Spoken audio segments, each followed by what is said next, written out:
All right, looks like we're live. And since I'm by myself, let me just make sure it's going out okay. I don't have no audio issues. Let's see. Okay. All right, good to go. Good to go. So, Merry Christmas, everybody. Hope you had a good Christmas. I know this can be a trying and exhausting time sometimes for people. Maybe you don't have family around you, and maybe it's lonely, or maybe you are dealing with family, and that's the problem. Um, Either way, I hope it was a good Christmas for you. It was a pretty good Christmas for myself. Got a couple of interesting things. Got a big coffee table book on the a visual history of the Ninja Turtles. It's called. Looking forward to digging into those. Got a couple of cool ornaments. Got a Hallmark put out a Legend of Zelda ornament. It's huge too. It's really big for an ornament. It's like Link from the first game. He had his like cross on the shield and all. It's that pose that you saw in the Japanese box art cover. And he's on a little base. It says Legend of Zelda, and you push a button, it plays a original Legend of Zelda theme for a little bit. One of them light up guys. Getting the batteries in there was a pain in the ass. And a little Mario Kart guy. And I think I also got I got a Spider-Man Hallmark ornament too. I have a ton of those though over the years. And I got this. I got a Lindell, I think chocolate bar, dark chocolate with chili, which Lindell is some fucking fantastic chocolate. Not a huge candy guy. Never have been, My extra pounds come from fucking soda, not candy. But also some Andes mints. I usually get some Andes mints for Christmas. Love those. And I got Smash Brothers. I did not have much of a chance to play with it. I've only played around with it a little bit, maybe 20 minutes, if that. Today, basically, I've had enough time to pretty much get the hang of the controls again. Get the hang of the move sets and all. You start off with just 8 characters, like the 8 characters that were in the original Smash. And I've been playing Link so far. Like I said, I haven't even had a chance to unlock anybody yet. I just scratched the surface. I was out with family, and I don't have a second controller for my Smash yet, or for my Switch yet, so I didn't bother bringing the Switch out for my cousin and I to play with. I dusted off the old NES Classic that I got for us to play with.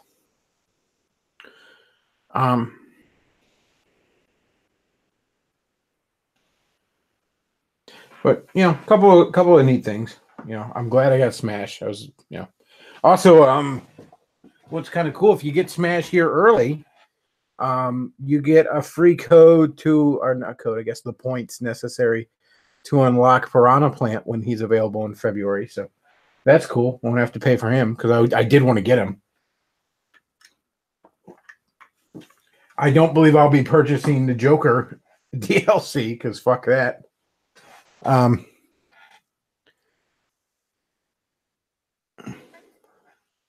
I got a few other things from some friends and family over the past couple weeks. Really, I do gift exchanges throughout December as I get a chance to see people. But good Christmas. Everybody seemed pleased with the gifts I got them, and that's the important part. Somebody says, can't believe Piranha Plant is a fighter. I can believe that before I can believe, some random fucking tuxedo mask looking dude from some weeb trash series I never heard of till the 5th one came out as a fighter. That still floors me, man. I don't know. Like I said, I thought the third-party slots were supposed to be, iconic characters. Well, Bechtloff, you just don't like that series. Well, that doesn't matter. He's, if he was iconic, I'd know who the fuck he is, regardless of whether I liked it. I knew who the fuck Cloud is. I've never played Final Fantasy VII in my life. Don't even like Final Fantasy. That you've never heard of it till now means you're a no, I heard of it when the 5th one came out. I heard everybody talking about Persona 5 when the 5th one came out. Hell, I have weeb friends who never heard of it before the 4th one came out. So don't tell me it's this iconic thing.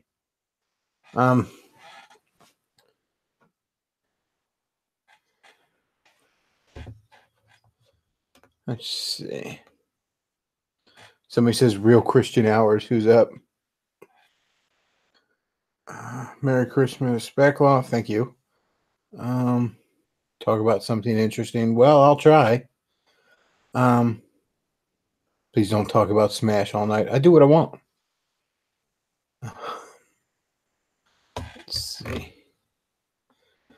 I did get a chance to watch most of that 7-hour, not most, a good chunk, I should say, of that 7-hour debacle Luke Ford did, where he had Jim Goad on, and then like Jim Goad starts talking shit about Matt Forney, so Matt Forney shows up, and Beardson and the Irony Bros show up, and Baked Alaska's there, and they're all just shit talking Jim Goad. I mean, it was funny. It was fucking funny, man. Because I guess Goad talked about in one of his books how I don't want to get the details wrong because you say his name, you say Jim Goad's name 3 times in a fucking mirror and he appears. But I guess when he was a kid, some black boy gave him $5 to suck his dick or something. Whatever. That's not something. And then Jim Goad wants to act like everybody's been through that. Like 60% of guys have had gay sex. No, they haven't. You're full of shit on that.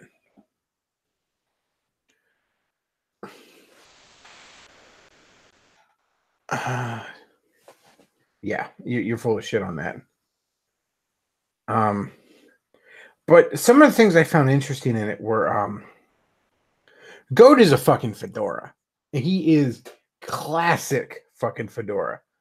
He says he's not an atheist. I don't know if that means he's agnostic or maybe he's going with the hipsterish deist or something like that. I don't know. But whatever. He's a fedora. Whether he's an atheist or not, his exact breed of fedora is irrelevant. He is fedora to the fucking max. He has the most basic bitch arguments against Christianity. They're just every time I hear him, I'm like embarrassed for you, Goad. You sound like a 17-year-old. Like this is I could probably hear deeper fucking insight from Amazing Atheist or any of the septic community, like fucking Carl Applebee's Benjamin or what's the kangaroo dude? Atheism is unstoppable. Those fucking fedoras have deeper insights on theological issues than you. It's the most basic bitch of like, if God is real, why do bad things happen? Oh wow, you got us, Goad. Oh, you caught the tater. But he says something on there at one point where he, because he's trying to constantly, you guys are stupid. You guys are stupid. Again, the fedora thing. I'm smarter than you. I'm smarter than you. I don't believe in God because I'm too smart to. An actual quote from I don't believe in Christianity because I read the Bible. Jesus. No pun intended there. And he at one point he says like you're stupid for believing objective evil exists. Which, first of all, the phrase objective evil is redundant. If you're saying something is evil, you're saying it's objectively evil. Anything else you're saying is saying I don't like it. But he's also like shitting on him for being hypocrites, right? He'll shit on them for not living up to Christian standards. Fedoras love to do this. Oh, you Christians aren't living up to Christian standards. Well, why the fuck do you care if there's no objective evil? Well, I just don't care that I care because it shows they're being hypocrites. Who fucking cares?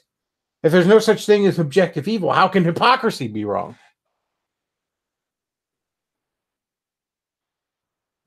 How can anything be wrong? And the answer is nothing can.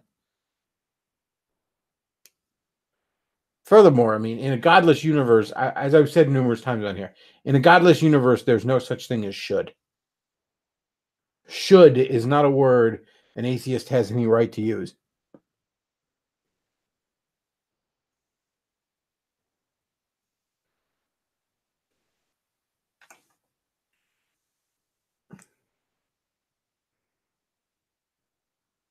But it's just so amazing how much of a cliched fedora the goat comes across as. Like, he has arguments that are so basic, bitch. They're almost not worth a.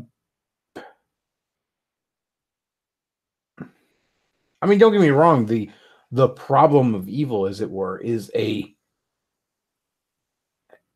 it's one of those deep theological questions on the one hand that you can spend a lifetime trying to plunge through.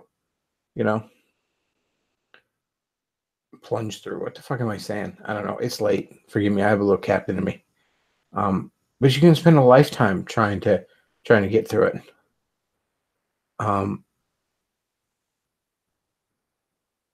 But then there's this like basic bit shit of like, why does bad stuff happen? Why does God allow evil? But evil's also not real. The only way an atheist can attack, I shouldn't say the only way, but the only way a basic bitch fedora like Goad can attack theism is borrowing ground from it. He has to borrow from metaphysics to attack it. He's sawing off the branch he's sitting on.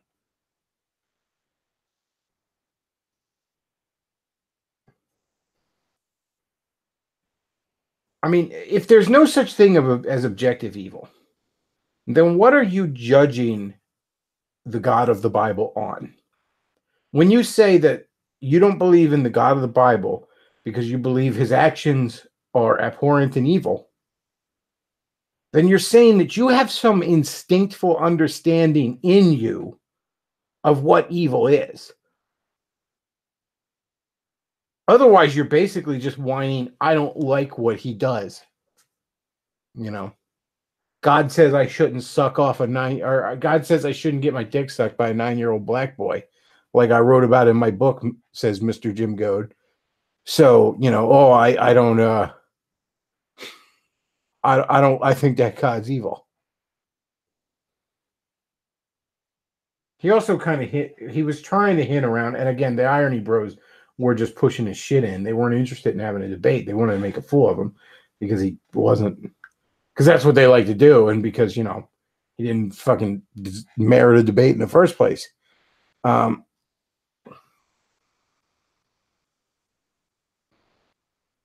was I going? Kind of lost my train of thought there. Shit. Fuck, I just brain farted away my train of thought there.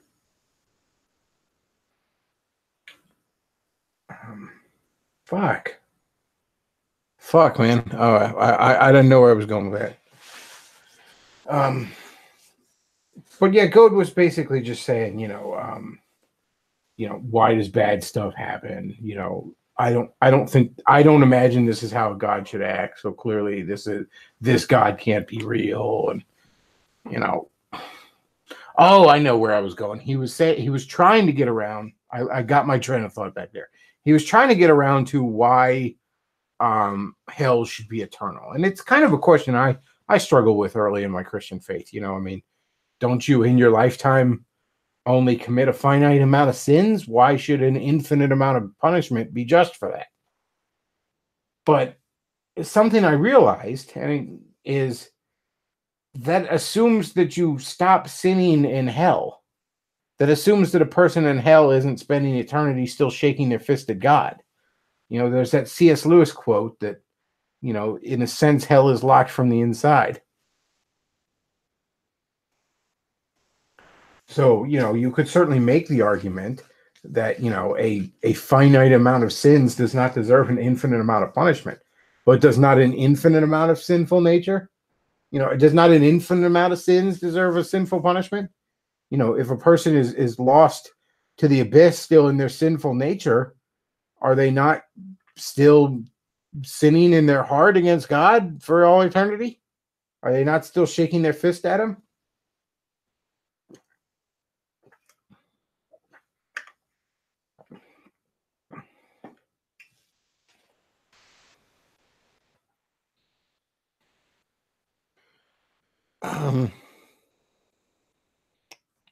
Somebody says Irony Bros didn't do the job of protecting morality all that well. Again, I don't think they were there to do any job other than piss Jim Goat off and laugh at him getting pissed off, which they did extremely successfully.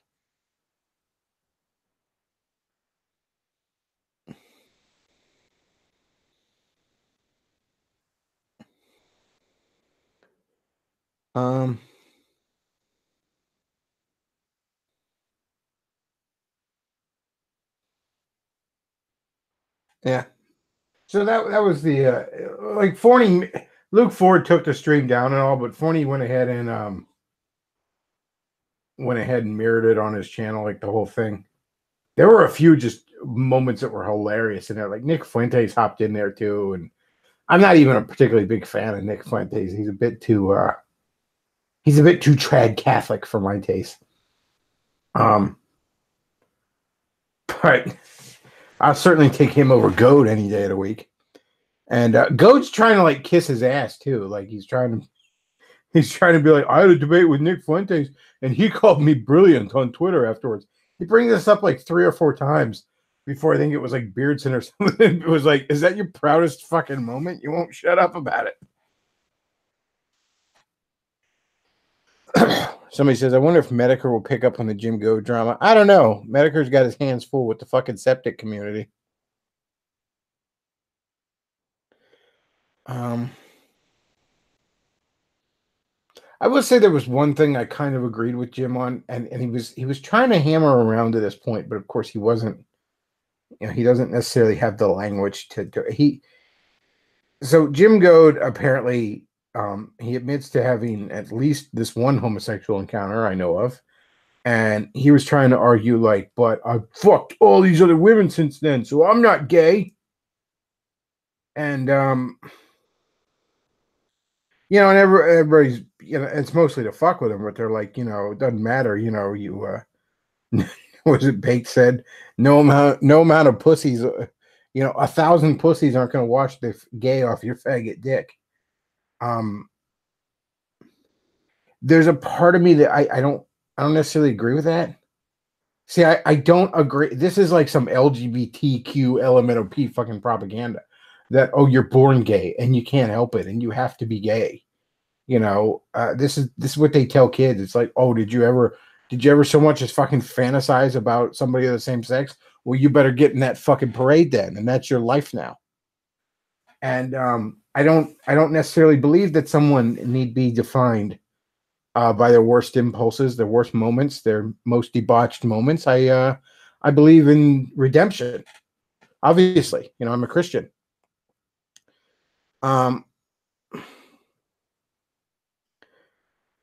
Now, Goad lacks the theological and philosophical basis to make that point, to appeal to any kind of sense of redemption. You know, in his mind, he's redeemed, quote unquote, from being gay by the fact that I fuck so many women because I'm an alpha male. Well, I mean, you know, I'm not sure that you did, you know, but also it doesn't work that way. That's not repentance. That's not actual change.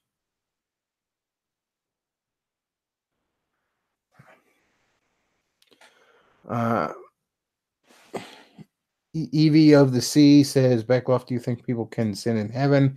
And if so, do they? No, I don't believe anyone sins in heaven. I don't know. Can they? I don't believe anyone will. I at the same time, I believe we will still have free will, but you know,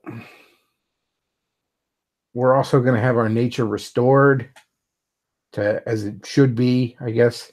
You know, the short answer is no, I don't believe they will.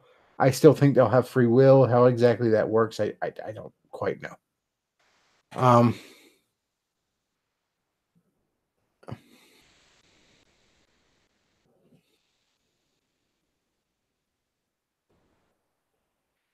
Somebody says, still have to say, I think Goad bragging about failed relationships and meaningless trysts wasn't much of a rhetorical weapon. If Goad was a real alpha male, he would be in command of a healthy family and household and create something of value with his brief period on Earth. Well, even if he was going, I'm not going to totally get on board with that the family man is the only quote unquote alpha male. To borrow a phrase from Jack Donovan, now I'm not. Look, you can take a lot of problems with Jack Donovan. I certainly don't approve of Jack Donovan's lifestyle or his theological beliefs. But his book Way of Men was very good. It was a very good examination of the nature of masculinity. He sort of argued there's a difference between being a good man and being good at being a man, as it were. And he kind of argued he used Darth Vader as like a quintessential villain. He goes, no one would argue Darth Vader is a pussy. So I would say, if you're a good alpha male, yeah, you're leading a family and building something constructive. If you're, let's say, a less scrupulous alpha male, maybe you're out there living the quintessential, Playboy MGTOW lifestyle. And I mean the real MGTOW lifestyle, being on a the Aaron Clary lifestyle, as it were, being on a motorcycle, maybe somewhere like Aaron Clary and what Roosh was doing, being on a motorcycle, banging chicks, having a grand old time, living, I guess, a hedonist lifestyle. Goat's not doing either one of those, though, is the point. Goat is mad on the internet because, Matt Forney and Beardson Beardley made fun of him. That's,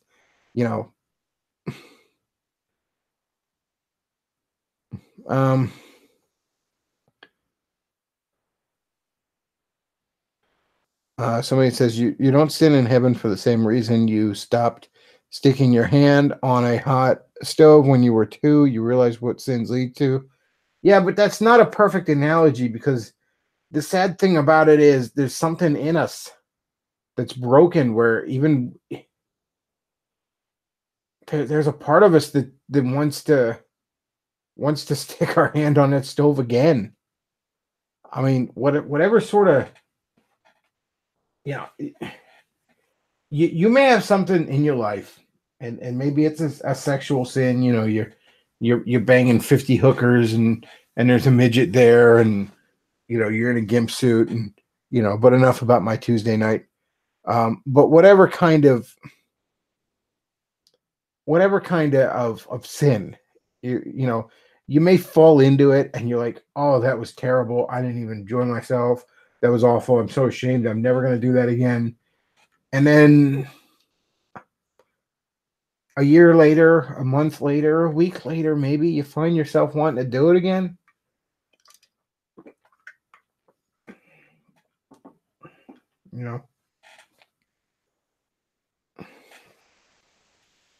There's something in us that's just so drawn to it, like a moth to a flame. Let's see. Somebody says, let Jack Donovan teach you marksmanship and woodcraft. Just bend over. Yeah, I don't think so. As I said, I think The Way of Men is a good book. I think it's worth reading. That endorsement of that book, though, is hardly an endorsement of the entirety of Jack Donovan's philosophy or way of life. It's not even a personal thing. I don't feel any personal, like Jim Goad, for example, disgusts me on a personal level. Jack Donovan, I see a lot of redeeming value in. I see someone I hope gives up his nonsense and comes to Christ. That I see a lot of value in him. But no, I don't endorse his lifestyle or his or the entirety of his philosophy by a wide margin. That said, though, Way of Men is a good book. There's no getting around that.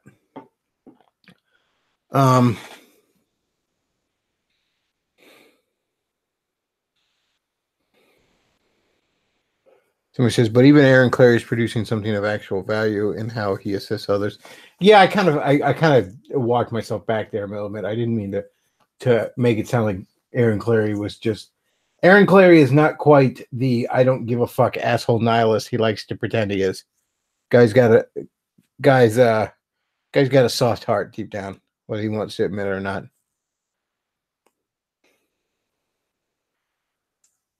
So he says mainly the joys of heaven will outweigh the joys of earthly pursuits. That's probably accurate.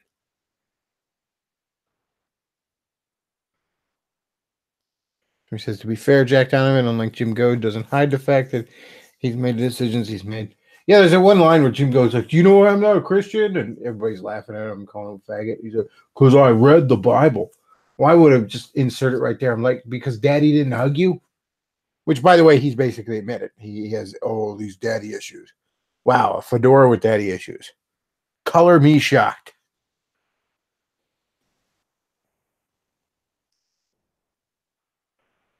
Jim Goad is angry at God because he's Jim Goad. Sort of like, you want to get right down to why TJ the anal atheist is an atheist. It's because he has a 1-inch dick.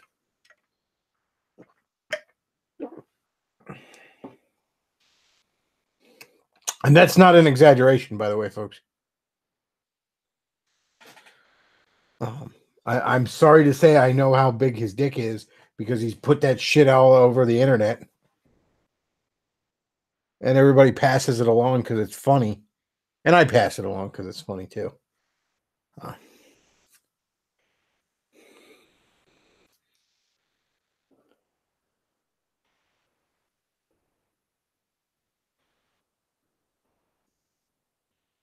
Somebody says, I would be genuinely shocked to find an atheist who has a healthy relationship with their father. Yeah.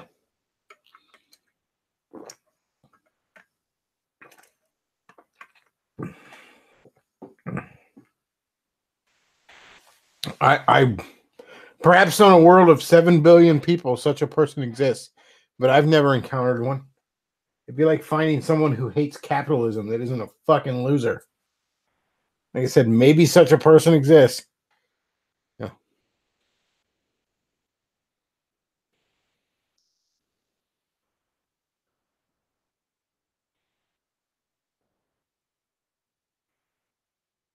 He says, sadly, Goad has his own following and a pester Vox Day stream. I'd love to see him arguing with Vox Day. Vox Day would probably push his shit in.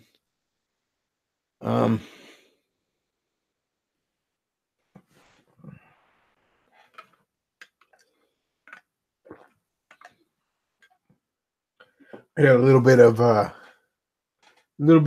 cherry 7-Up with a little bit of vodka here in my Spider-Man 2099 cup. You know those cups with like the plastic lid and like the straw that comes with it, the tough plastic straw, the washable cups. Like I got one of those. Spider-Man 2099. I think I saw it at like Target or something. I scooped it up because I was like, how often do you see Spider-Man 2099 merchandise out there? It's fucking rad. So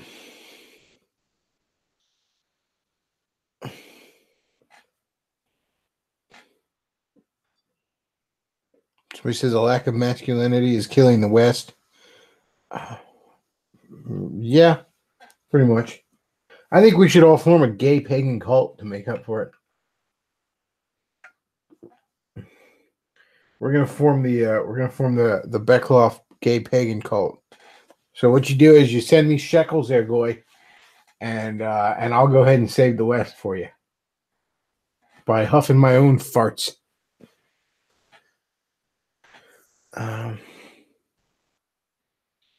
Leader fagging, as the poll lax would say, is when you have someone with no sense of responsibility wanting to direct everything and everybody to nothing all at once. Leader fagging. That's a good term. There's way too much leader fagging out there. Indeed. Uh-oh, we got Luke. Luke sneaking into the stream. I should have built the wall 10 feet higher. Hello, everyone. How's it going? How was your Christmas, Luke? Frustrating and very family friendly. Yeah, Christmas can often be that. But it was nice. I got family members are aware of that I was a Steven Universe fan, so they got me the art book, and it depresses me to know that woman has a show. Like her art is her original sketches are so bad. Wait, whose artwork? Whose artbook is this? Rebecca Sugar. Oh, what is she? She's one of the Oh man, don't tell me. I know she's in one of these shitty.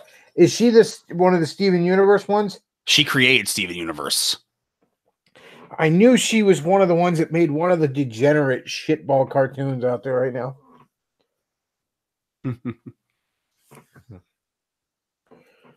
I got Smash Brothers, but I have barely scraped into it. I basically just I played a little bit with Link, and I mostly did it in I played one match, and I got my shit pushed in, and I realized I haven't played the last Smash Brothers in over 2 years, and I'm like, okay, I gotta figure out what I'm doing here. So I went into training mode and fucked around in that for a bit, and just got the hang of Link's moveset and all that other shit. It's weird because he's sort of based on Breath of the Wild Link, so he doesn't Link's always had a bomb he could throw, right? Well, now he's got the magic blue bomb that he has in Breath of the Wild, so you have to push the I think it was down and B or something like that. You push down and B once to generate the bomb, then once more to throw it, and then once more to make the bomb go off. So it's a little bit different than it used to be. But yeah, I think I only play. I want to say 20 minutes, but it might not even be at that. It was probably only 10 minutes. Now I think about it, I barely scratched into it. I'm probably gonna play it some more in bed tonight and try and unlock some characters. But yeah, I only played one match and got my shit pushed in. And was like, okay, I need to go into training mode here and actually fucking remember how to play this game. It might have been hell. It might have been 2015 last time I really played Smash.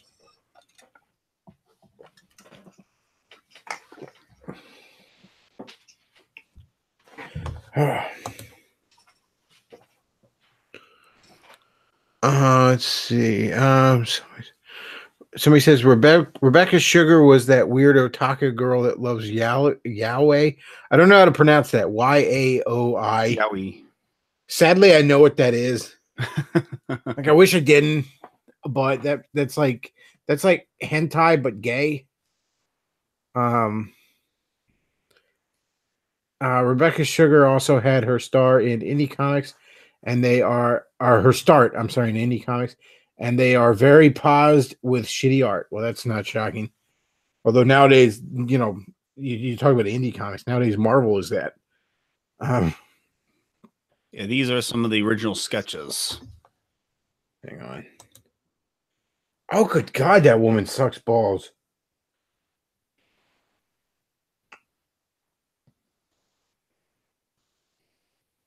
And she's a fucking millionaire for this shit now. Lord.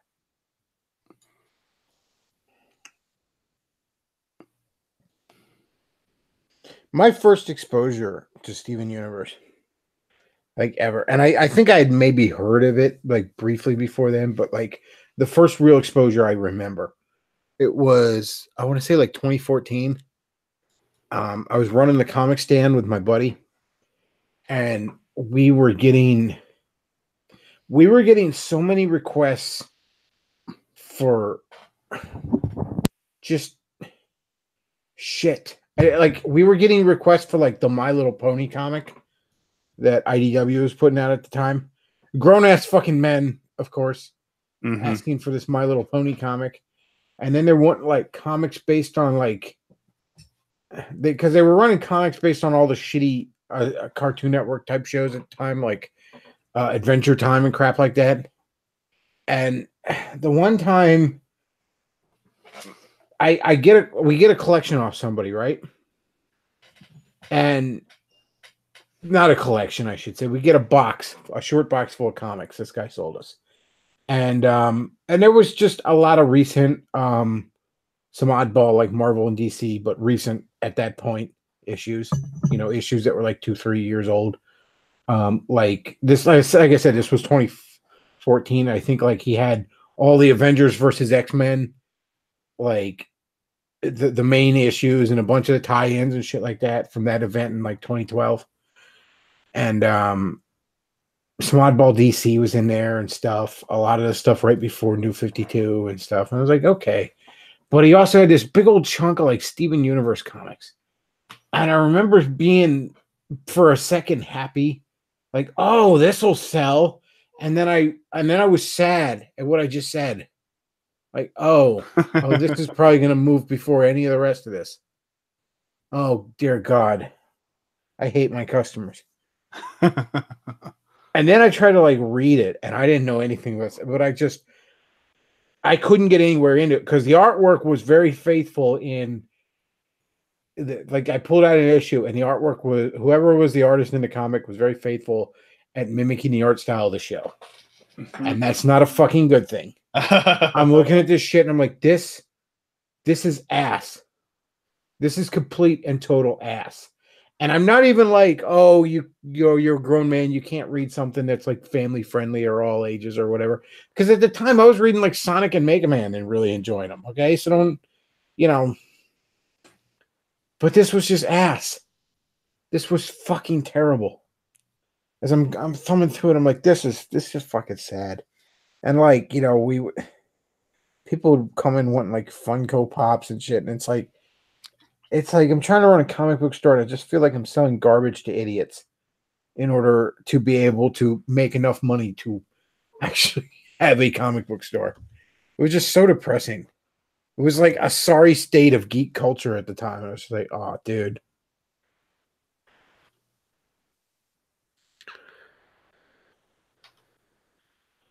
So he says, does Bechtloff now have a bigger audience for his live streams than the Kumite? I don't know, maybe. I don't know how far the Kumite has fallen. Let's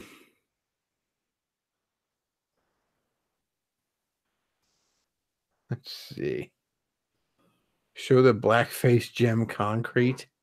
Oh, yes. That's a thing. How?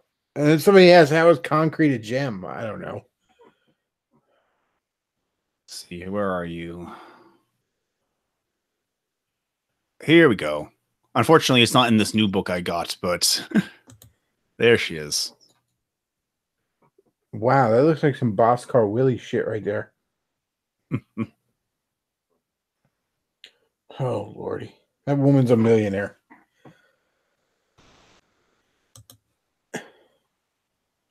This quote-unquote woman is a millionaire. Is Rebecca Sugar a tranny?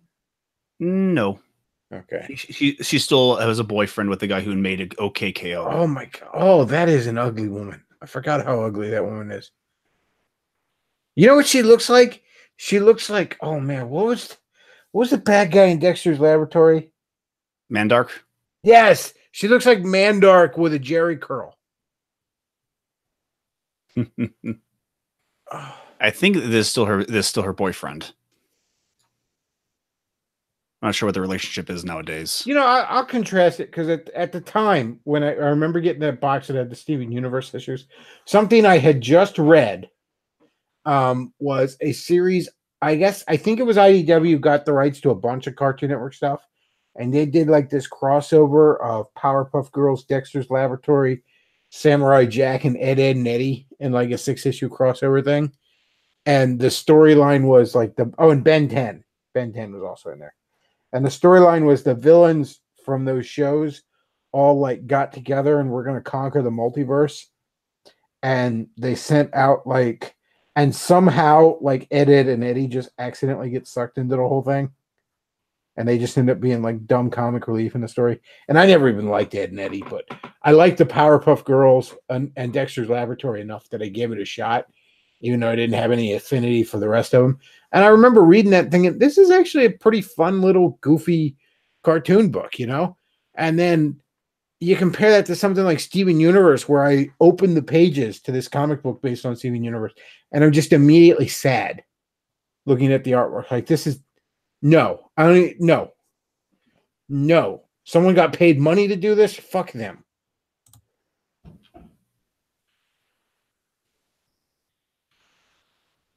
Let's see.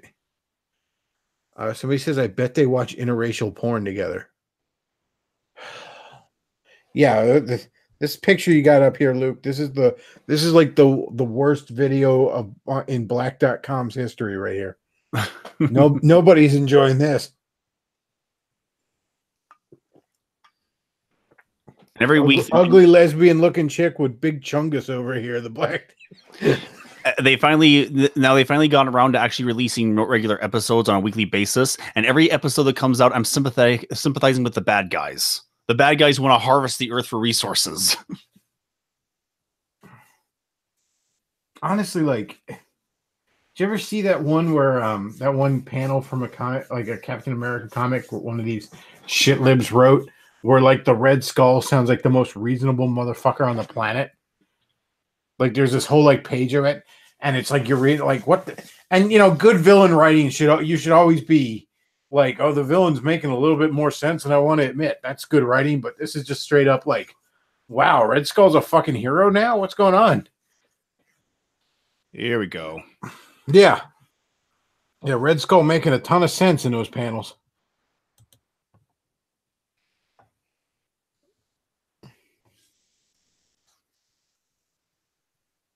Let's see.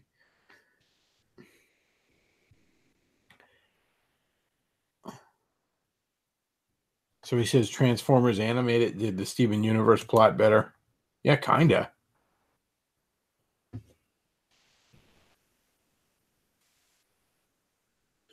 Oh man. Of course, the difference is that the Civil War doesn't actually start until they get to Earth. Whereas in the Transformers, the Civil War has always been happening. It just comes to Earth by accident. I'm hearing good things about the Bumblebee movie. Like, even a lot of people who could never stand the Transformers movies at all are like, this is pretty good. Oh yeah, the Transformers, they actually look like they're 1980 versions. That's pretty cool. I like the first Transformers movie. I saw the second one. I wouldn't say I liked it, but I really don't get the amazing amount of hate it got. Like, it was just kind of a lame movie. But like like I remember Spoonie once was like, it's the worst movie I've ever seen. It's like, nigga, it ain't even the worst movie you've ever reviewed. I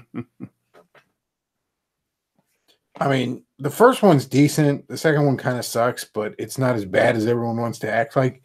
And I never bothered to see any of the other ones. Even though that one with Mark Wahlberg looked kind of cool. Yeah, it's all right. The problem is that every time the robots are fighting, you can always like predict like clockwork. They roll over a human and they start shooting, and they roll over a human again and start shooting. Like, it's almost like clockwork. I do like the idea of them looking like their fucking 80s counterpart. Like their original counterparts. That's kind of cool. Oh, I have to find the image of what's his name? Soundwave. Yeah, the record, the CD code dispense, the tape dispense. Oh yeah, yeah. Does the movie like take place in the 80s? I think it's like this is like before the original movies, apparently, because like well, yeah, but it like that's what I mean. Does it take place in the 80s? Maybe. I'll see the. Let me see the. Because I know it takes place sometime in the past. Like I know it's a prequel to the original movies.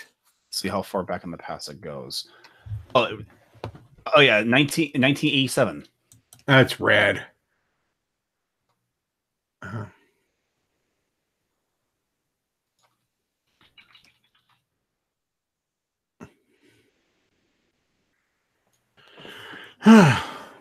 Somebody says Transformers 1 and 3 are okay at best. Like I said, never saw 3. I thought 1 was all right. I think 1. I was kind of looking forward to 1, but then again, 1 kind of excused all the worthless nonsense from the sequels. Let's see, where are you? Starscream's looking good. Unfortunately, it doesn't sound like Starscream though. I mean, he doesn't. And of course, those over elaborate like fight scenes, Michael Bay style fight scenes. Well, it's okay. I kind of like those parts of the movie. I mean, you got to admit, Michael Bay knows how to fucking frame some action shots. Although, oh yeah, he's not directing this one. This one's being directed by who's directing this one? I think Travis Knight And he's known for Kubo and the Two Strings, Paranorman, and the Box Trolls. He's been doing animation work this whole time. So yeah, there's something to look forward to there. It's a Family Guy bit where they say, like, on this spot, it was like by the Hollywood sign, they're like, somebody stuck a piece of beef jerky in the ground.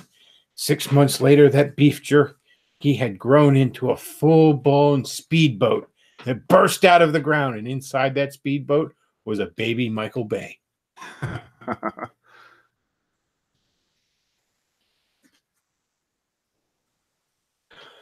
Well, that's about all I got to talk about tonight, folks. I just wanted to, bullshit about Christmas a little bit and then talk about the Jim Go debate, because I just watched a bunch of that, or debate, whatever. The live stream where everyone called Jim Go to faggot. And he got super pissed. I look forward to seeing that. It's like 7 hours, though. I haven't watched all of it, because who the hell has the time? So, like I said, folks, that's probably about all I got for tonight. If you enjoyed the show, do consider checking out the tip jar. Patreon, PayPal, Amazon wishlist, all that good stuff. And, it is Christmas. So, if you want to get your favorite Bulbasaur or something. Here it is. There's Soundwave and Alpsburst Ravage. Yeah, cool. Alrighty. Well, like I said, if you enjoy the show, do consider supporting the show. And that's about all we got for tonight, folks. Just a quick little stream, and Bechtloff out.